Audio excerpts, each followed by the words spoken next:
Ok. Dans ce problème-là, c'est une collision dite inélastique, c'est-à-dire que les deux objets vont rester collés ensemble après la collision. Alors, on a un skieur qui s'en vient ici, qui a une masse de 84 kg, qui s'en vient avec une vitesse de 5,1 mètres secondes vers l'est, donc ici, il s'en va vers l'est, comme ça. Et là, il va rencontrer un autre skieur qui s'en va vers le nord, lui. Il a 72 kg, il s'en vient aussi à la même vitesse, mais vers le nord, 5,1 mètres secondes vers le nord. On a ici des composés dans nos composantes. Donc ici, il y a juste une composante X, l'autre est 0, tandis que celui qui s'en va vers le nord, il n'y a pas de composante de vitesse en X, mais il y en a une en Y.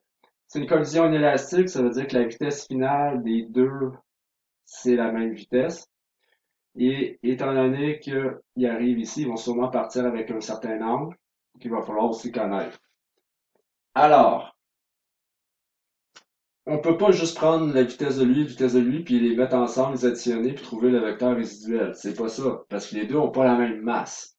Donc, forcément, ils vont arriver, ils vont se rencontrer, ils n'auront pas la résultante super, parce qu'il va y avoir un angle ici différent que si c'était finalement un beau 45 degrés, parce que là, tout le monde se dirait, ben là, 5,1, 5,1, ça fait un beau 45 degrés, c'est comme ça qu'ils vont partir. Non, parce qu'il y en a un qui est plus pesant que l'autre. Lui est plus pesant que celui-là ici. Donc, ça va avoir un impact sur la vitesse finale puis l'angle ici qu'ils vont prendre.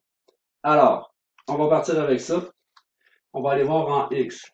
Alors, en X, on écrit notre formule M1, comme ça, à la V1. Les vitesses initiales de mon 1 en X, plus M2 ici, vitesse initiale de mon objet 2x.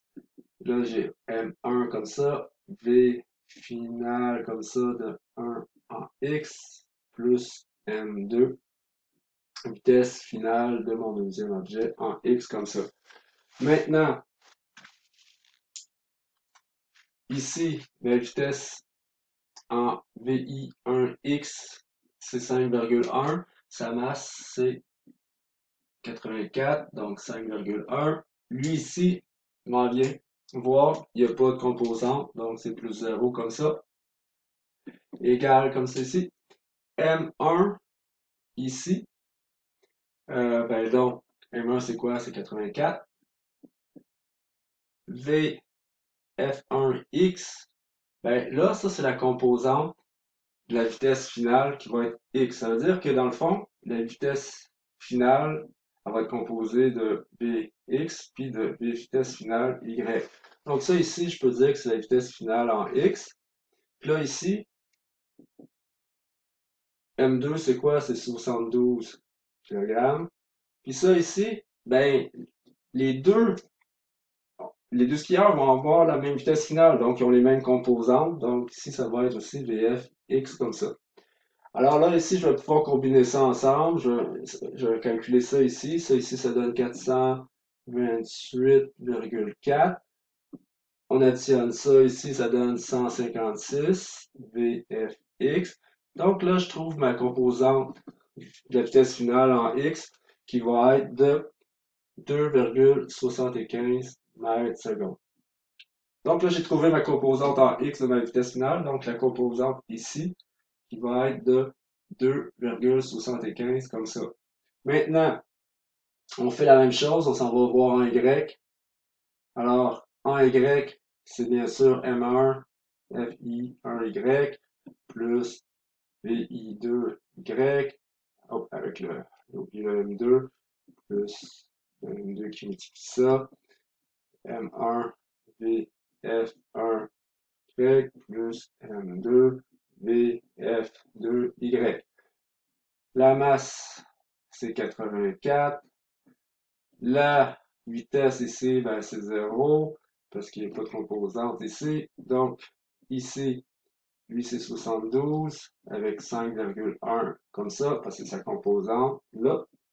Ça ici, 84. Maintenant, c'est BFY. C'est la même composante dans les deux cas parce que ils vont à la même vitesse. sont collés ensemble. Donc ici 72, V, F, Y comme ça. Ici, ça, on va combiner ça, ça va donner 156, V, F, Y. Ça ici, sur le calcul, ça va nous donner 367,2.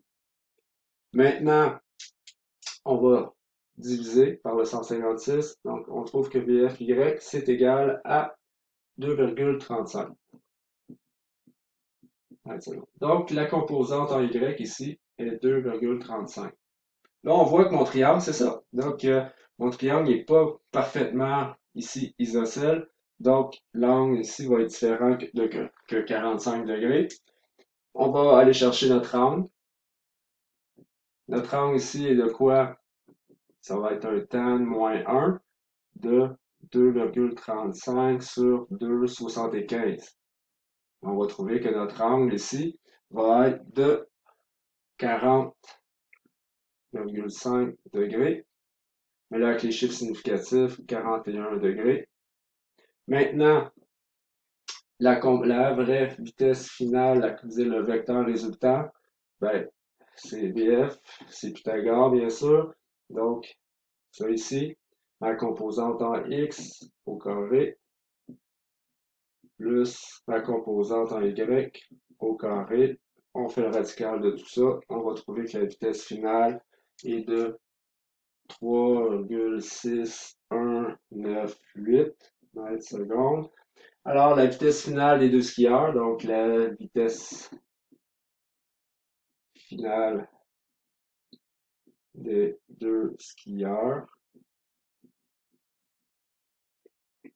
est de, là, les chiffres significatifs, 2, 2, 2, 2, 2, donc de chiffres significatifs, alors 3,6 mètres secondes. Là, maintenant, S, parce que mon angle ici, il est par rapport à ça, donc S, 41 degrés vers le nord. Ou sinon, ben, ça serait nord, puis là, tu fais 90 moins 41, tu aurais 49 S. Puis si tu avais dessiné ton triangle comme ça à la place, mais là, tu l'aurais eu tout de suite, cet angle-là, comme ils ont fait dans le livre. Mais moi, j'arrive à, dans le fond, S 41 degrés nord, qui arrive à la même orientation, de toute façon, pour notre vecteur.